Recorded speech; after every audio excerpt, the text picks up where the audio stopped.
Pada hari ini putusan pra peradilan perkara atas nama tersangka Tom Lembong, kita semuanya sudah mendengar putusan hakim tunggal yang disampaikan rigid dan rinci terhadap proses dan pelaksanaan kegiatan yang kita lakukan, mulai dari penyelidikan tadi disampaikan tahap-tahapannya, kemudian ada pembuatan laporan hasil kegiatan, ada ekspos, ada penerbitan sprindik umum, ada penggalian alat bukti lagi, kemudian baru ada penetapan tersangka. Itu kita sudah lakukan semuanya sesuai dengan ketentuan undang-undang dan tentunya sudah sesuai dengan SOP kejaksaan. Makanya sejak dari awal kami sebenarnya yakin sekali pra peradilan yang diajukan ini pasti akan ditolak.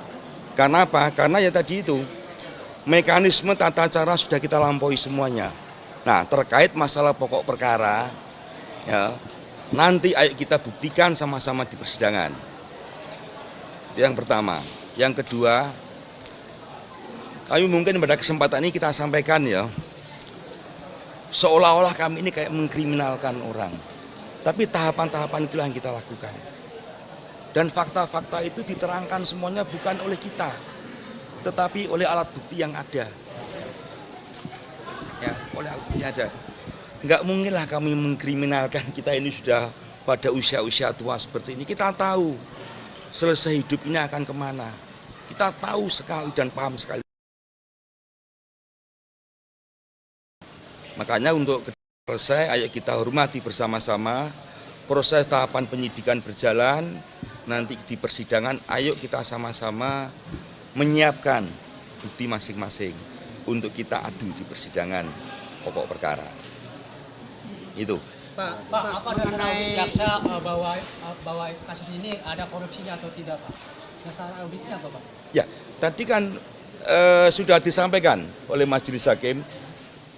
Jelas sudah semuanya, sudah disampaikan tahapannya apa dan sebagainya, alat buktinya apa tadi sudah disampaikan semuanya.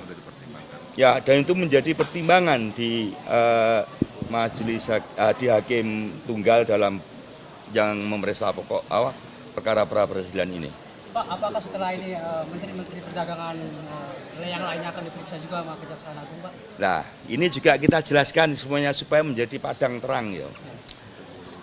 Kegiatan ini yang kita lakukan, kita periksa ini mulai dari 2015 sampai 2023. Nah, ini yang awal. Tolong kami kasih kesempatan untuk membuktikan ini. Akan berjalan tahapan itu. Percaya itu, ya akan kita lakukan seperti itu. Tentunya nantinya semuanya akan berdasarkan alat bukti yang ada. Karena memang aturannya harus seperti itu. Pak, tadi disampaikan saksi yang diperiksa kan sudah 29. Perkembangannya bagaimana, Pak? Kenapa? Saksi yang telah diperiksa dari fakta persidangan tadi yang dibacakan hakim ada Ya, 29 orang. tadi yang masih berkembang tentunya. Itu kan yang tadi kita sampaikan karena memang ada apa sih dasar penetapan tersangka dari alat bukti yang ada, ya itulah yang kita tampilkan untuk pembuktian di pra peradilan ini. Artinya sampai sejauh ini sudah berapa orang? Dari 29 itu sudah sampai... Masih terus berproses jalan, dan selalu bertambah tentunya. Pak, Ya. Berarti dalam tipikor ini untuk membuktikan aktual itu tidak perlu ada bukti dari BPK ya, Pak? Oh, nanti itu di persidangan pokok perkara ya. Ayo kita nanti sama-sama ke sana. Makanya teman-teman semuanya ya kita minta supaya nanti pada saat persidangan pokok perkara ini ayo kita ikuti semuanya mulai dari awal. Jadi yang kita dengarkan adalah apa fakta yang terungkap di persidangan. Jangan kita dengarkan dari kiri kanan. Karena yang kita pakai adalah fakta yang di persidangan.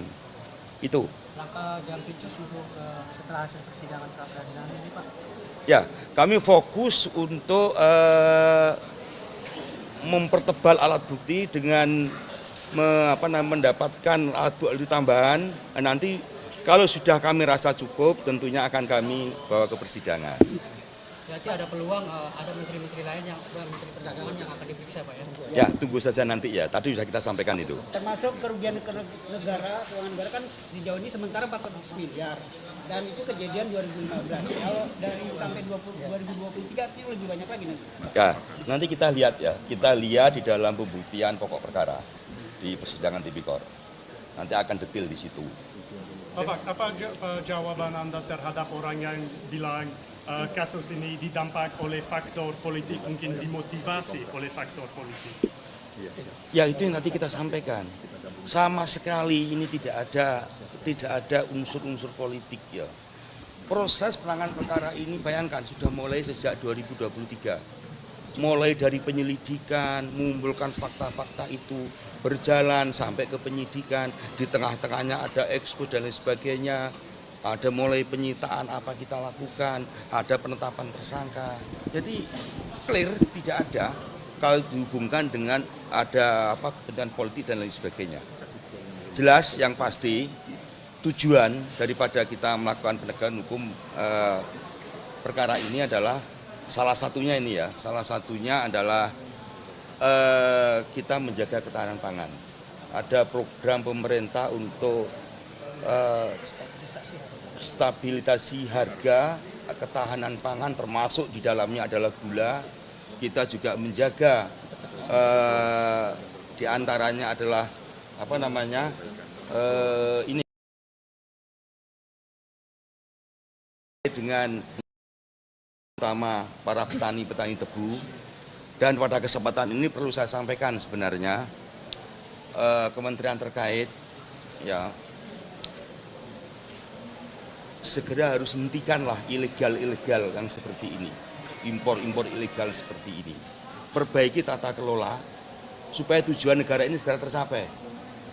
Apa itu? Salah satunya mensejahterakan rakyat. Ya, melalui penegakan hukum ini tentunya akan menuju ke arah sana. Pak, kalau dari timnya Komlemo kan menyatakan kalau bukti dari Kejagung sendiri tidak primer dan tidak relevan ya. Jadi sebenarnya bukti seperti apa yang Kejagung punya dan bukti tambahan apa yang primer nih Pak nanti akan yang objektif tadi sudah semuanya akan masuk nih ya kepada majelis, kepada dipertimbangkan semuanya. Sebenarnya semuanya akan tadi melihat dan dengar sebenarnya bagaimana rigidnya pertimbangan hakim. Dan kami terima kasih sekali ya, data itu bisa masuk dan kami pun juga bisa memberikan data yang betul-betul up to date dan real, objektif. Karena itu memang kita dapatkan dari proses tahapan penyidikan yang yang kami punyai. Pak, kapan Pak pemanggilan Menteri-Menteri Perdagangan setelah Komlembong supaya kasus ini tidak terlihat seakan-akan dipolitisasi? Oh gitu. Jadi sampai saat ini proses pemeriksaan alat bukti sudah berjalan. Kami tidak hanya kepada menteri, semuanya itu berjalan. Berjalan kita lakukan pengumpulan alat bukti. Untuk yang perkara ini tentunya adalah untuk mencukupi alat bukti untuk pembuktian perkara ini.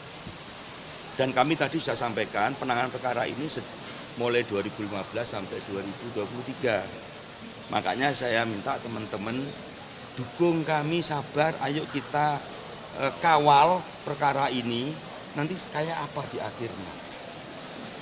Itu ya kira-kira. Terima kasih ya Pak.